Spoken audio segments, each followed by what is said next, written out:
Good morning, Boker Tov. Welcome back to 10 Minutes of Meaning, our weekly learning of Mesillas Yesharim, the Ramchal, R Moshe Chaim Luzzatto's incredible guide and formula for how to live our best lives, how to live and achieve our best selves, how to be the most disciplined and the most dignified, the most elevated, the most enriched, the path of the just, the Mesillas Yesharim. I want to thank our generous sponsors for the year, our dear friends, Chani and Lenny Grunstein, who sponsored in memory of Chani's father, Mr. Aaron Tambor.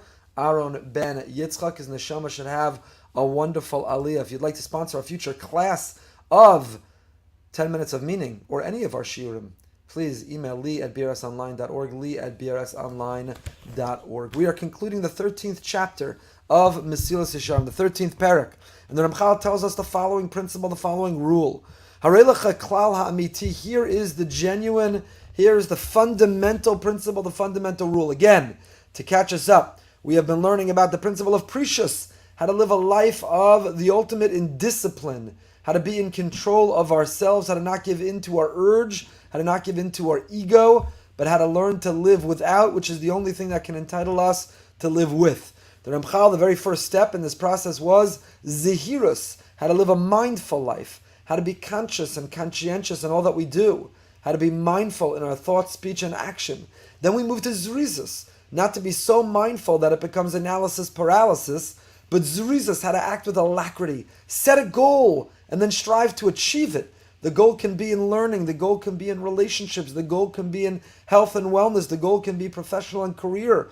Set a goal and then with zrizus, go and pursue it. And then we moved over to nikiyas, how to identify what are the things that can bring us down, what are the challenges that can undermine, what are the things that can knock us off course, and how to conquer them, how to always need to protect, move them from the battleground to the conquered territory.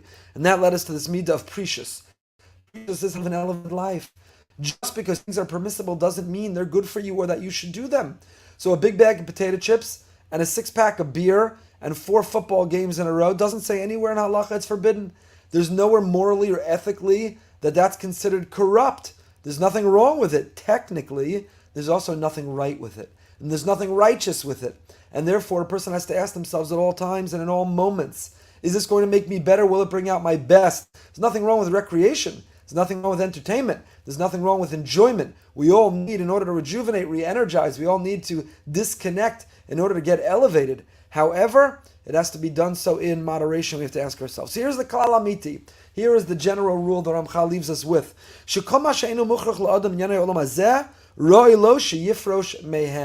Anything that a person is not need in this world, a person should learn to live without.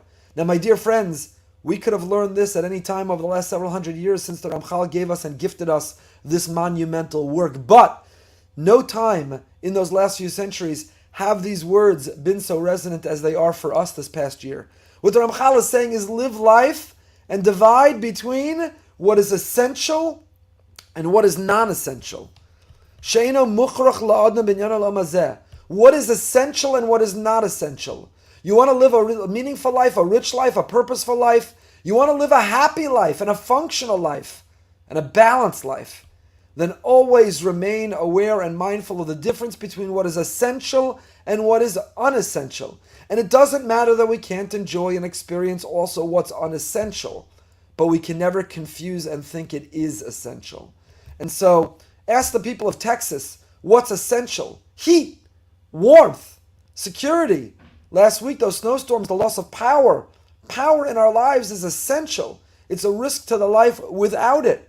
Corona, we have reevaluated and reprioritized and recalibrated our very definitions of what is essential and what is non-essential. And the things that we always thought were essential, we've learned if we have our health and our wellness, if we have the next meal on our table, the people in our family are surrounding us, then those other things are not essential.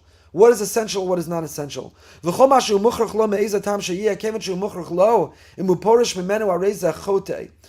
Ramchal very importantly gives us both sides of the coin. And he says if you confuse and consider something non-essential essential, you're going to disrupt your life. You're going to compromise your life, your happiness, your well-being. But also, and equally importantly true, if you confuse what is essential and you consider it unessential, you're also going to compromise your life. The things that should matter the most, you dismiss and neglect and throw them away and declare them non-essential. What a waste. What a mistake. Harei zachote. You're making a terrible miscalculation. It is a terrible mistake. As Jack writes here in the comments, the difference between needs and wants. What are our needs and what are my wants? There's nothing wrong with wanting things. I want a whole lot of things. But I can't confuse my need with my want. As I said, the people of Texas learned having heat in your home is a need. Having heat in your home is a need.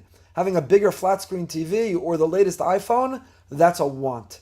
So we have to know the difference between a need and a want, essential and non-essential. In fact, one of the extraordinary things to come out of this year in this pandemic is that the whole world are using these words. It's not just the Jewish people, but these core values of constantly evaluating and reevaluating essential and non-essential, need and want, is become part of the vernacular. It's become part of the casual conversation of the world. And that's what the Midah of Precious is all about. This year of the pandemic, has by force caused all of us to live a life of precious. We haven't been able to travel. We haven't been able to shop. We haven't been able to go to sporting events. We haven't been able to gather. We haven't been able to do all these things that we were used to and all these things that we thought were so core to our lives. But it turns out, as important and as enjoyable as they are, many of them are not essential. What's essential is health and well-being. What is essential is safety and security. What is essential? Family. What is essential is spirit, is soul, is neshama. Those are essential. So to confuse and to think that non-essential is essential is a terrible mistake. But so is to confuse and think that which is essential and to dismiss it as unimportant and as non-essential. Harei zachote. What a terrible mistake. This year has taught us a lot about ourselves, a lot about the world, a lot about our lives, about what we can't live without and what we can't, and what we've learned we can live with. The question is, we take it and build on this Midah of precious. We've been forced to abstain and to transcend and to recoil, to live without, and now what do we do with it? Hinei ze klal ne'eman. This is a sound rule. This is a sound rule. Ach mishpar hapratim al pi haklal hazeh eino masor ele al shikol hadas ulefi sichlo yehul al ish. It is a sound rule, but the application of the specifics are left to each person's discretion. Says the Ramchal, there's no sif in Shulchan Aruch, there's no paragraph in the Code of Jewish Law, there's no verse in the Torah that's going to detail for each person how to live without even that which is permissible. There is no Code of Jewish Law which tells you this is the definition of essential and non-essential. These are critically important conversations to have with ourselves and with those around us. Shikol hadas, to be able to use our own judgment. Ulufi sichlo yehul alish, a pasuk in Mishlei in Proverbs, that a person is extolled in accordance with a degree of intelligence. Because, says the Ramchal, we cannot gather, we cannot explicitly lay out all the details. They're complicated, they're difficult, and they're different for everybody. And therefore, a person needs to